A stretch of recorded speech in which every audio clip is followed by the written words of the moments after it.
Love after divorce episode 9-10। अब तक Aditya day से ही सुनता है कि बच्चे की तबीयत थोड़ी खराब है तो उसके फेस एक्सप्रेशन थोड़े चेंज होते हैं।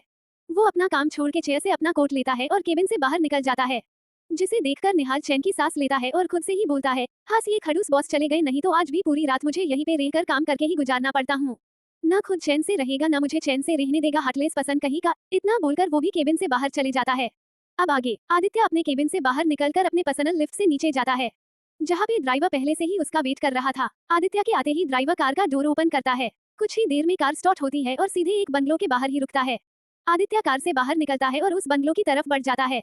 फिर डोर के पास पहुंचकर बेल बजाता है। कुछ ही देर में डोर ओपन होता है और एक लड़की दिखाई देती है, जिसने बहुत ही शॉर्ट सी हॉट नाइटी पहनी हुई थी। वो लड़की आदित्य को अपने सामने देखकर सीधे उसे हग कर लेती है और फिर उसके गालों में किस करते हुए बोलती है, डार्लिंग तुम आ गए। तुम्हें पता भी है मैंने कल से कितने सारे कॉल किए हैं तुम्हें, लेकिन तुमने एक भी बार कॉल रिसीव नहीं किया। इतना बोलकर वो लड़की आदित्य के गले में अपने दोनों हाथों को रखकर आदित्य को एकटक देखने लगती है।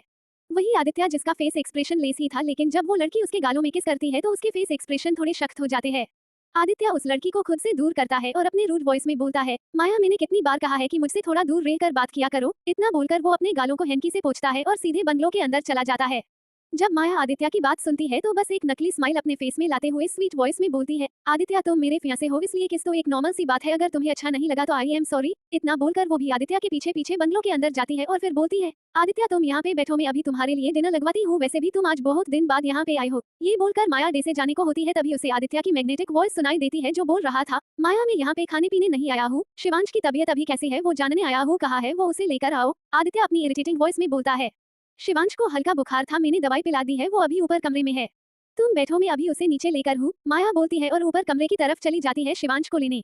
वही आदित्य सोफे में बैठ जाता है। कुछ ही देर में माया एक छोटे से बेबी बॉय को अपने गोद में लेकर आती है, जिसकी उम्र 2 साल से कुछ महीने कम ही होगी। इस वक्त बच्चे का फेस रेड रेड था, शायद बुखार की वजह से। माया बच्चे को लाकर अपने गोद से आदित्य की गोद में दे देती है। आदित्य भी बच्चे को अच्छे से अपने गोद में ले लेता है और बच्चे के रेड फेस को टच करके उसका टेम्परेचर चेक करता है जो इस वक्त नॉर्मल था। फिर बच्चे के रेड फेस को बड़े ही गौर से देखने लगता है जो इस वक्त अपनी ब्राउन आई से उसे ही देख रहा था। डॉक्टर ने क्या कहा, आदित्य बच्चे को देखते हुए ही माया से पूछता है, जिसे सुनकर माया बोलती है, वो शिवांश को वायरल फीवर हुआ है, कुछ दिन में छूट जाएगा। जिस पर आदित्य सिर्फ हम में जवाब देता है और कुछ देर बच्चे के साथ टाइम स्पेंड करने के बाद माया को बच्चे का ध्यान रखने का बोलकर आदित्य वहां से चला जाता है। दूसरी तरफ लंदन में यश उस महिला और दोनों बच्चों को लेकर एक बहुत बड़े रेस्टोरेंट में लेकर जाता है, जहाँ पे पहले से ही रेस्टोरेंट का मैनेजर बहुत सारे स्टाफ को लेकर उसे स्वागत के लिए खड़ा था।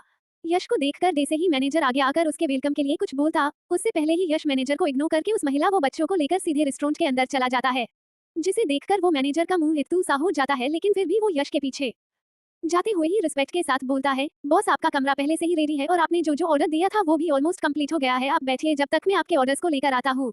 जिसे सुनकर यश बिना कोई एक्सप्रेशन के अपने रूड वॉइस में बोलता है, गेट लॉस जब बोलूं तभी आना। इतना बोलकर अपने पेशेंट बुक किए हुए रूम में जाता है और मैनेजर के मुंह पर ही दरवाजा बंद कर देता है। वही मैनेजर के फेस एक्सप्रेशन ऐसे थे मानो उसे यश के एक्सप्रेशन लेस फेस देखने और उसके रूड वॉइस सुनने की आदत हो। वो बस अपना सर हिलाकर वहां से चला जाता है। आइए जानते हैं थोड़ा यश के बारे में। यश सिंघानिया जो लंदन के एक पावरफुल बिजनेसमैन है, साथ ही इनका कनेक्शन अंडरवर्ल्ड से भी है। पूरे लंदन में यश का ही राज चलता है। यश का बर्थ भी लंदन में हुआ है। इनके डैड एक इंडियन थे, इसलिए इनका नेम भी इंडियन ही करवाया है, यश सिंघानिया। यश दिखने में भी बहुत हैंडसम है, इनका हेयर कलर ब्राउन है और इनकी आइज ग्रीन है।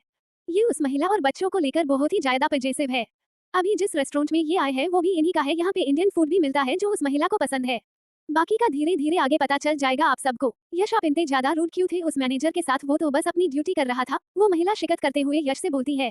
उसकी शिकत सुनकर यश अपनी सॉफ्ट सी वॉइस में बोलता है, जाना मैंने उसे कितनी बार कहा है कि जब मैं अपनी फैमिली के साथ आऊं तो यहाँ पे कोई भीड़ नहीं चाहिए, लेकिन वो सुनता ही नहीं, हर बार इतनी सारी भीड़ लेकर आ जाता है।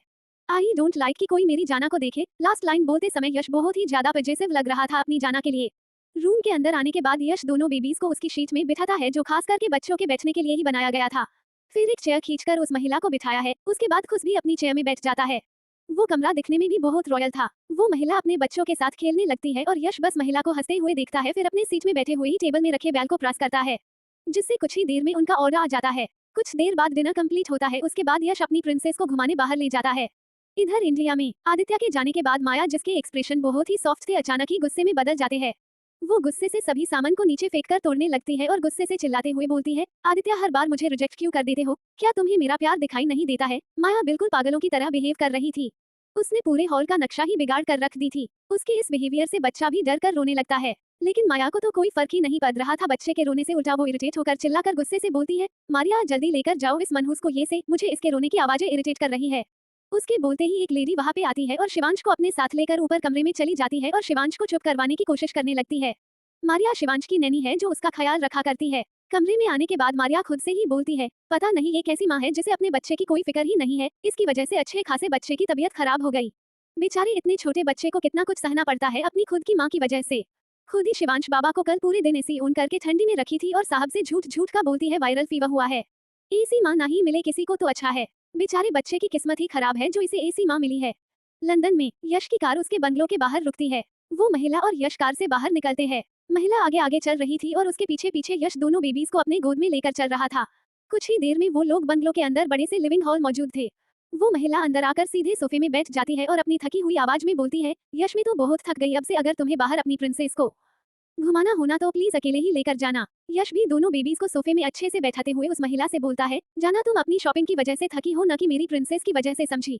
इसलिए मेरी प्रिंसेस पे इल्जाम लगाना बंद करो। यश की बात सुनकर वो महिला मुंह बनाते हुए बोलती है, हाँ तो थोड़ी ही सी तो शॉपिंग की है, उसमें भी ज्यादा शॉपिंग आपकी प्रिंसेस की चीजें ही हुई है। मेरा और यूवी का तो आपकी प्रिंसेस से कम ही है। तभी वहाँ पे ड्राइवर आता है जो पूरा शॉपिंग बैग से भरा हुआ था।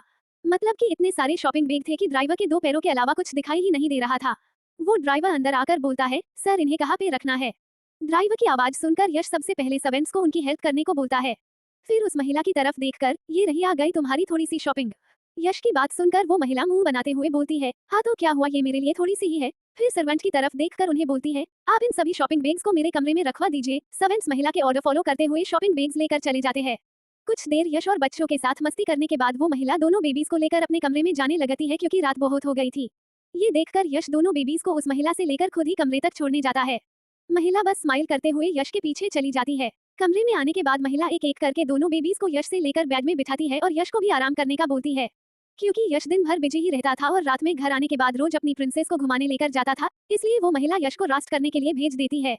तो व्यूअर्स, अब आप ये मत सोचिएगा कि यश यूवी को क्यों नहीं लेकर जाता है अपने साथ घुमाने, सिर्फ अपनी प्रिंसेस को ही क्यों लेकर जाता है। तो मैं आप सबको बता दूं कि यूवी बस तभी बाहर जाता है जब उसकी मम्मा बाहर जाती है, नहीं तो यूवी किसी के साथ नहीं जाता है, फिर चाहे यश ही क्यों ना हो। यूवी को पूरे दिन अपनी मम्मा के साथ ही रहना पसंद है। महिला की बात मानकर यश वहां से चला जाता है अपने कमरे में। महिला अपने कमरे का डोर लॉक करती है और फिर अपने दोनों क्यूटीज की तरफ देखती है, जहां पर यूवी आराम से लेटा हुआ था और तारा उसे परेशान कर रही थी, लेकिन यूवी कोई रिएक्शन नहीं दे रहा था, वो बस तारा को देख रहा था। तारा अपने भाई को परेशान करके हंस रही थी।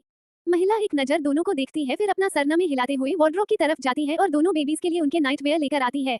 फिर एक गर्म पानी के बाउल में छोटे से टॉवल को भिगोकर एक एक करके दोनों बेबीज को टॉवल से क्लीन करती है, क्योंकि वो लोग बहुत से भीड़ वाली जगह पे भी गए थे शॉपिंग के लिए और बेबीज अभी बहुत छोटे थे, इसलिए महिला उनकी सफाई का बहुत ध्यान रखती थी ताकि किसी तरह का कोई भी इन्फेक्शन बच्चों को न हो। क्लीन करने के बाद उन्हें नाइट वेयर पहनाती है। उसके बाद खुद भी अपने नाइट वेयर चेंज करने चली जाती है। कुछ देर बाद वो महिला अपने नाइट वेयर में बाहर आती है और अपने दोनों बेबीज जो सो रहे थे उनको अपने सीने से लगाकर सो जाती है। गाइस, स्टोरी पसंद आए तो लाइक, कमेंट और शेयर करें एंड मेरे YouTube channel fantasy stories world को सब्सक्राइब करना ना भूले। Thank you. Smile with a hello.